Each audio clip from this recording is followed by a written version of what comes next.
It started to happen gradually. I would walk into a room and say something, and no one would notice. I would say, "Turn the TV down, please," and nothing would happen. So I would get louder. "Turn the TV down, please." Finally, I would have to go over and turn the TV down myself. And then I started to notice it elsewhere. My husband and I had been at a party for about 3 hours, and I was ready to go. I looked over, and he was talking to a friend from work, and I walked over, and he kept right on talking. He didn't even turn toward me. That's when I started to put it together.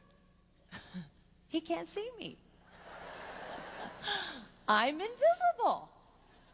I'm invisible. Then I started to notice it more and more. I would walk my son to school, and his teacher would say, "Jake, who's that with you?" And my son would say, "Nobody." Granted, he's just 5, but nobody? One night, a group of us gathered, and we were celebrating the return of a friend from England. Janice had just taken this fabulous trip, and she was going on and on about the hotel she stayed in. And I was sitting there looking around at the other women at the table. I'd put my makeup on in the car on the way there. I had on an old dress because it was the only thing clean, and I had my unwashed hair pulled up in a banana clip, and I was feeling pretty darn pathetic. And then Janice turned to me, and she said, "I brought you this." It was a book on the great cathedrals of Europe. I didn't understand. And then I read her inscription. She wrote, "With admiration for the greatness of what you are building when no one sees." You can't name the names of the people who built the great cathedrals. Over and over again, looking at these mammoth works, you scan down to find the names, and it says, "Builder, unknown, unknown, unknown." They completed things not knowing that anyone would notice.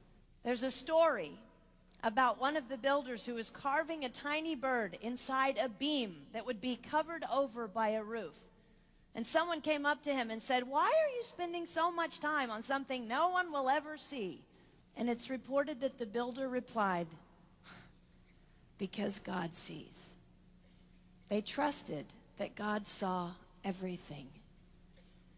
They gave their whole lives for a work, a mammoth work, they would never see finished. They showed up day after day. Some of these cathedrals took over 100 years to build. That was more than one working man's lifetime. Day after day. And they made personal sacrifices for no credit. Showing up at a job they would never see finished, for a building their name would never be on.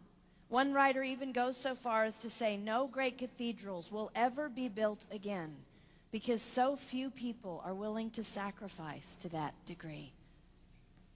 I closed the book, and it was as if I heard God say, "I see you.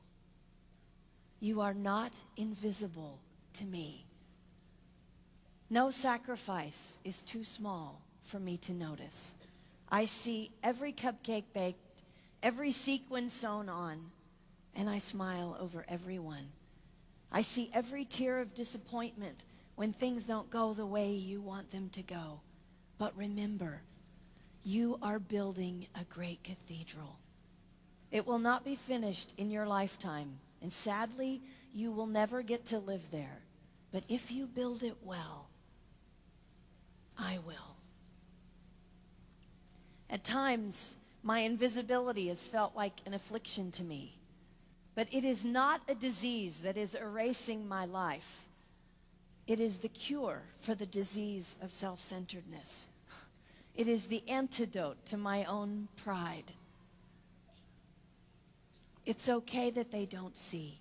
It's okay that they don't know. I don't want my son to tell the friend he's bringing home from college, "You're not going to believe what my mom does. She gets up at 4 in the morning and she bakes pies and hand bastes a turkey and she presses all the linens." Even if I do all those things, I don't want him to say that. I want him to want to come home. And secondly, I want him to say to his friend, you're going to love it there. It's okay that they don't see. We don't work for them. We work for him. We sacrifice for him. They will never see. Not if we do it right. Not if we do it well. Let's pray that our work will stand as a monument to an even greater God.